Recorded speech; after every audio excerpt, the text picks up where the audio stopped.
Governor Halley, you are a very strong supporter of Israel. Do you believe the IDF operations in Gaza are disproportional to the October 7th attack on Israel, reprehensible as that was? You know, I'm haunted by what happened on October 7th. And the reason I'm haunted is because 5 years ago, I gave a speech to the entire world at the UN. And I told them that we knew there were maps. And these maps were held by Hamas.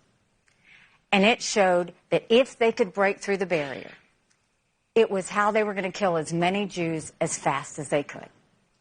And it happened. And when you look at the situation that happened, and for anybody that says, why should we care about Israel? And my opponents have said it's Israel's issue. No, it's our issue too. Because 33 Americans were butchered that day. We have American hostages now as we speak. But Israel is a bright spot in a tough neighborhood. They're the tip of the spear when it comes to defeating terrorism. It has never been that Israel needs America.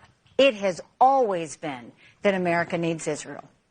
And on that horrific day, when they beheaded those people and burned those babies alive and took those girls out of the concert and raped them and dragged their naked bodies through the streets of Gaza, what did they say? Death to Israel, death to America. We have got to do three things when it comes to Israel. We need to give them whatever they need whenever they need it. We need to eliminate Hamas, finish them so they can never do this horrific stuff again. And we need to do whatever it takes to bring our hostages home. In order to eliminate Hamas, it requires them to go into Gaza. Hamas does not care about human life. They use women and children as human shields. There's a reason that they have all of their areas underneath hospitals and schools. I've been there. I've been in those tunnels. They're very sophisticated. That's probably where the hostages are being held now. Gazans would be so much better off without Hamas. But I know and I trust that Israel will do whatever it takes to make sure they save as many people as they can. You have to know the difference between terrorists and civilians. That's what civilized countries do. America's a civilized country. Israel's a civilized country. Hamas is not civilized. They don't value human life. And they keep trying to put people in harm's way because they don't want it to happen. What I will say is when everybody is putting the onus on Israel and on America to do something with helping the people of Gaza, where's Egypt? Where's Qatar? Where's Turkey? Where's Iran?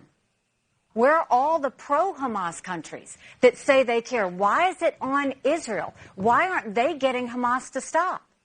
Why are they forgiving that brutality? Let's put the accountability where it needs to be.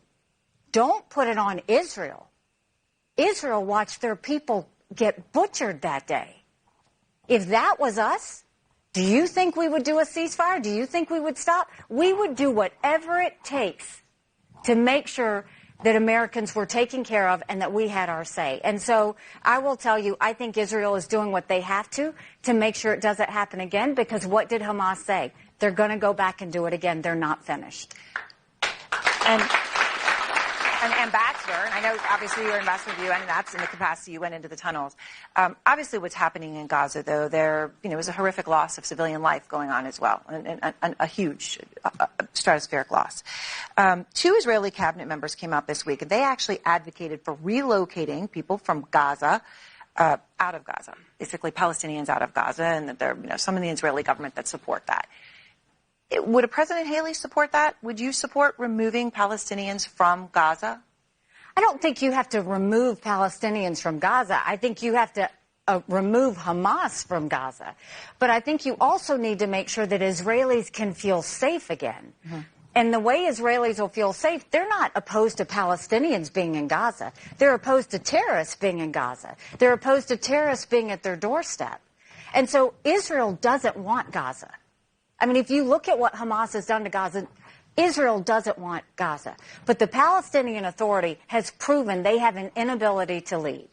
And the reason they have an inability to lead is they allowed Hamas to come in and do all of this to the people of Gaza. So I don't think we remove Palestinians, but I think they have to have some sort of leadership that ensures to Israelis that they don't have to worry about terrorists living on their doorstep.